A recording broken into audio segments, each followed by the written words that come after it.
Hi guys, and welcome to Good Living Daily, the channel that's dedicated to helping you live your best life possible. My name's Chester, and today I'm going to share with you 10 ways that are going to help you not only survive the lockdown, but actually thrive. Before we get into those, it's important that we've got our fundamentals of health in place. It's important that we nail down the basics before we get onto the cool, sexy stuff. So what are those basics? Well, healthy eating. We all know that we need to eat healthily, right? We need to eat more fresh fruit and vegetables. We need to eat less processed food, etc. You know this. We need to do more exercise each and every day. We know this. Even if it's just 5 to 10 minutes a day, that is so much better than doing nothing. Trust me. We know we need to drink lots of water, right? We need to get nice amounts of sleep each and every night. We need to reduce our stress levels as much as possible. Before we go on to anything kind of fun and exciting, let's make sure that those basics are all in place. Because guys, we are in the midst of the world health crisis, COVID-19 pandemic. So we need to do everything that we can to make sure that we and our loved ones are as healthy as possible, maximize our immune systems and maximize our general health, well-being and mood. Make sure we feel great. With that being said, let's get on with the 10 ways that are going to help you thrive in this lockdown. Number 1, practice mindfulness. Now, you've heard the buzzword mindfulness, right? People are throwing that around left, right, and center. But what does it actually mean? Well, it simply means that we are being present. We're here in the present moment. Now, how can you practice mindfulness? Well, I've got 3 really simple but really effective ways that you can practice mindfulness right now. Number 1, next time you get yourself a drink, a nice hot drink or a nice cold drink, something with a temperature one way or the other, hold on to that hot drink or that cold drink and just sit down by yourself in silence and just feel that temperature in your hands. Every time a thought comes flooding in, which it will, that's normal, don't worry. Bring your concentration gently back to the feeling of that temperature. That's a really strong way of becoming present very quickly. Number 2, this one's a personal favorite. I do this every morning. So, welcome to my lounge, welcome to my humble abode. This is my window. I've got a lovely view out of my window here, and this is my spot where I like to sit in the morning. What I do, open the window, sit here, and I just simply listen to what's going on. I can generally hear a bit of traffic, a lot less traffic thanks to COVID-19, I have to say. I can hear maybe someone cutting their lawn, someone doing some building work, and something really beautiful that I'm very, very grateful for. I actually often hear the dawn chorus, the spring chorus of the birds singing, which is beautiful. So that's another way. Just sit down, be in touch and just listen. Be in touch with nature and hear what's going on. Number 3, go for a mindfulness walk. Simply go for a walk around your local area, 5 to 10 minutes, and just really get in touch with your senses. What can you see around you? What can you hear? What can you smell? What can you feel? Maybe you can feel the sun on your face. Hopefully not. Maybe you can feel the rain or the wind on your face. That is a really good way to be more mindful. Okay, number 2. This one is a bit more serious, but very, very, very important. We need to assess exactly where we are in life right now. So, sit down, get a pen and a paper, work out all of the key areas of your life that you think are important, such as health, fitness, spirituality, finance, business, family and relationships. Go through each one of those and assess where you are right now. If you're not sure how to do that, you can simply Google maybe health tests at home. But a couple of good examples are jump on the weighing scales. Simple as that. You can take your resting heart rate. Simple as that. You can even get a bit of string around your waist, put that up against a tape measure. You've got your waist measurement, and you can compare that to your hip to weight ratio, it's called. That's quite a useful one. If your waist is bigger than your hips, then maybe you slightly overdid it on the Easter eggs, but that's okay. It's just an assessment. It's just a starting point. So do that with each key area of your life, finances as well. That's particularly important in this time. And then that brings us nicely on to point number 3, goal setting. So come up with some goals, either from what you've learned from your assessment, maybe you want to improve a certain area of your life, or anything else that you can possibly dream of that you want to achieve. Now's the time to do it. We've got some time on our hands, so we can achieve anything. That's quite exciting. I think you'll agree. The way I like to do goals is by choosing a short-term goal, a mid-term goal, and a long-term goal. But because of all the extra time we've got on our hands with this lockdown, why don't we pick 3 goals, short-term goals, let's say 30 days, which will take us nicely to the end of lockdown. Let's pick 3 goals that we want to achieve by the end of lockdown. Now, a nice way to keep this balanced, keep our life balanced, instead of saying, for example, I want to do this many press-ups, run this fast and swim this fast, they're all fitness. Let's keep it varied, maybe 1 fitness goal, maybe 1 health goal, maybe 1 spiritual goal, or 1 financial goal, for example. Keep it nice and varied. As a little bonus, looking forward beyond lockdown, once we're finally unlocked and we're all celebrating and probably getting too drunk and having a good time, we've got 3 short-term goals. Why don't you add a medium-term goal on, maybe 30 days to 6 months? That's a bit more time. Think of all the things you could accomplish there. And then the big one, maybe 1 year plus long-term goal. Now, the key with goals, a lot of people overestimate what they can accomplish in a year, in the shorter term, but underestimate what they can accomplish in their whole life. Imagine how many years you've got left in your life and all the amazing things you can accomplish. So do not undersell yourself on the long-term goals. Okay, number 4, plan of action. So you've got your plan A, you've got your point A. This is where you're starting from your assessment. You know exactly where you are right now. You've got your point B now, which is your goal, where you want to be. How do we get from point A to point B? Well, that's where your plan of action comes in. You need to work out exactly how you're going to get to point B from point A, break that down into small weekly or even monthly goals, tick them off like little stepping stones. You're going to gain momentum as you go, and then boom, suddenly you've reached your goal. Congratulations. Awesome. Well done. Number 5, help others. I'm sure you've noticed in this time of crisis, for want of a better word, people become scared, understandably, and they panic and they become selfish. It's all about self-preservation. Totally natural human trait. You've seen the people stockpiling on toilet roll and Snickers and beer and all sorts of stuff, right? Okay, that's their panicking and they're thinking about self-preservation. What we really need in a time of crisis is selflessness. Let's think about the people around us. Let's think about the world and society and how we can make a difference. So start off small. Have a think about what you can do to improve your local area, even the world. Think big. Maybe you could donate some money or some time. Maybe you could simply do some shopping for an elderly neighbour who can't get to the shop. Maybe you can do a litter pick around your local area. Please do wash your hands after that. Maybe, dare I say, maybe you can share a smile with a stranger.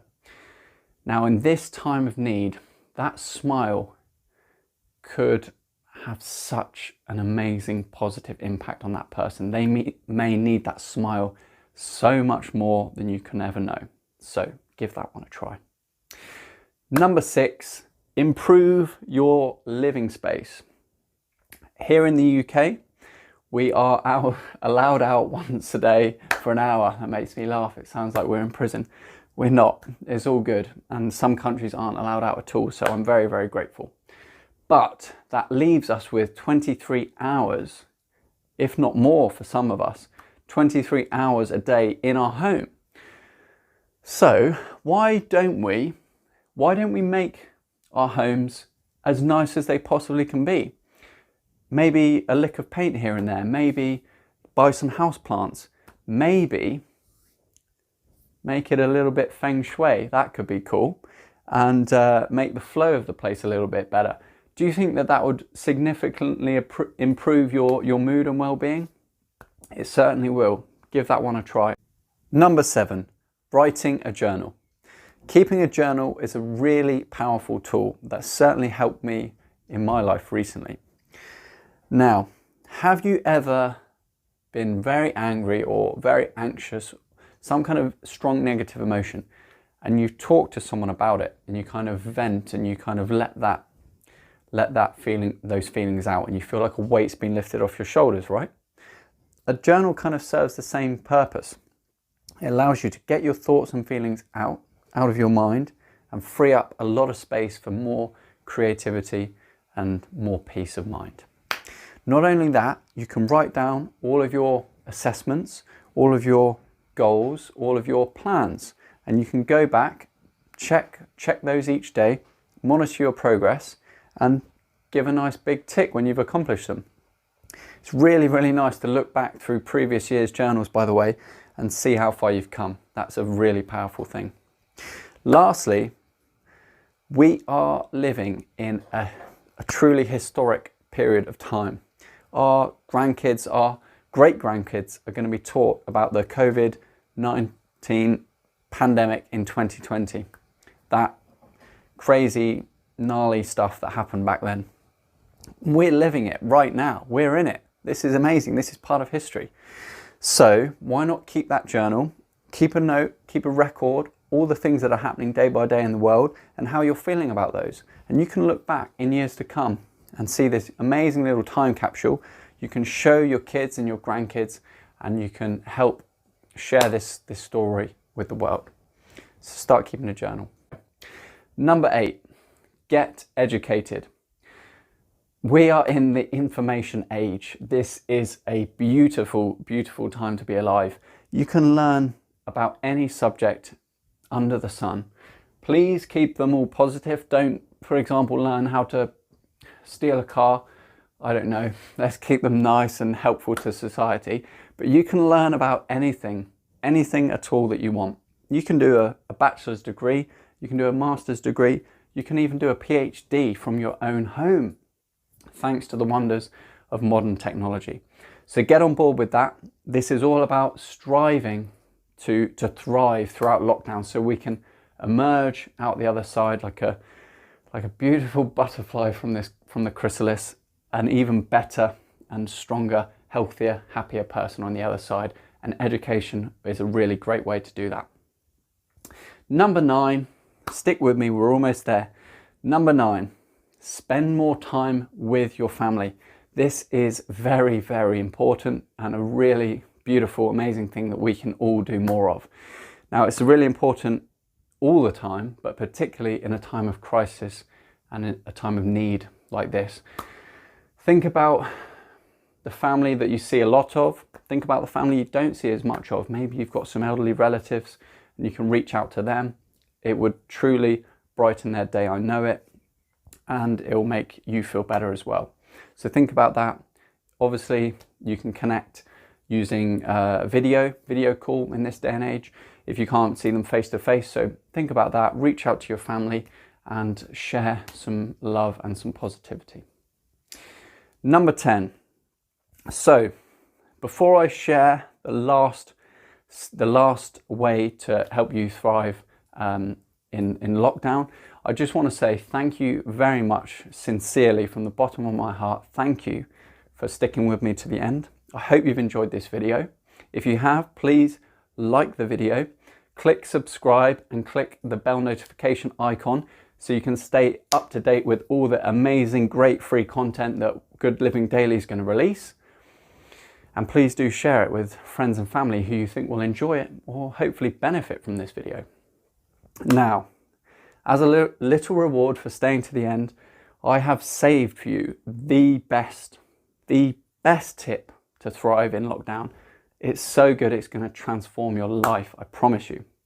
But also after that, this is my first video for Good Living Daily.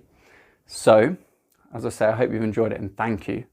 But as an extra little treat, I've included some of the bloopers at the end. So please do watch those at the end. Have a good laugh at me. That's what it's all about. So, number 10, this is the big one, and it's going to transform your life. The attitude of gratitude. The attitude of gratitude.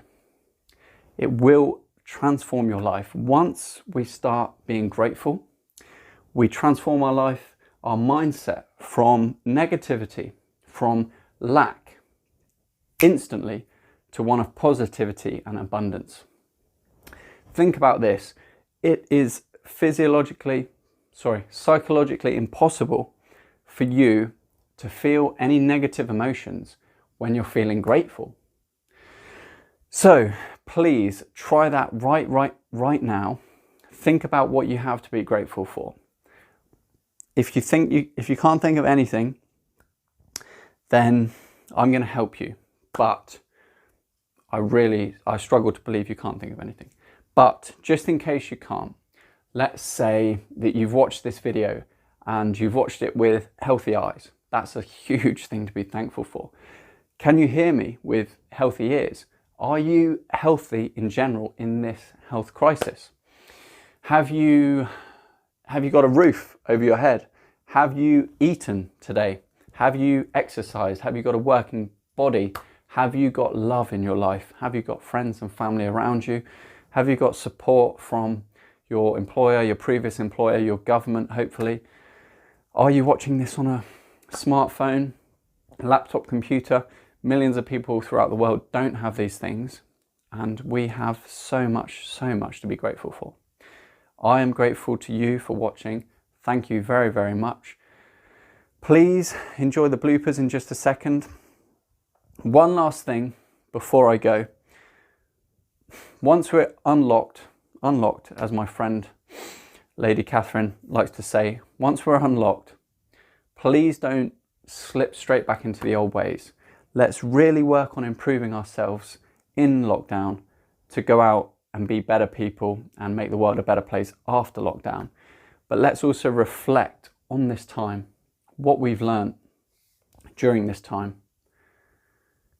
And touch wood, something like this won't happen again, but if it does, we're going to be in a better position to deal with it. We're going to future-proof ourselves, maybe put some savings aside, maybe change some key things in our life that need changing, so we're in a much stronger position. Thank you very much. You've been awesome, and I look forward to sharing some amazing content with you very, very soon. Improve our immune system and make us feel and look and feel.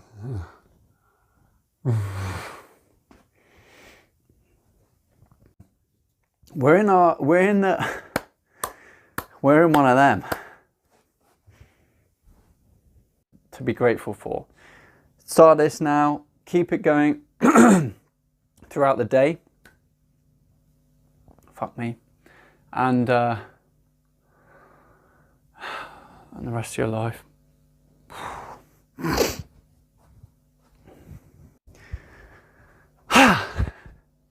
Channel that's all about helping you live your best life possible. My name's Chester, and today I'm going to share with you 10 ways that is going to help you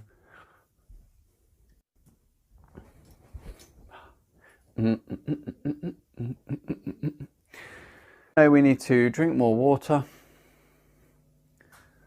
Oh man. Ways that are going to help you. No. Come on.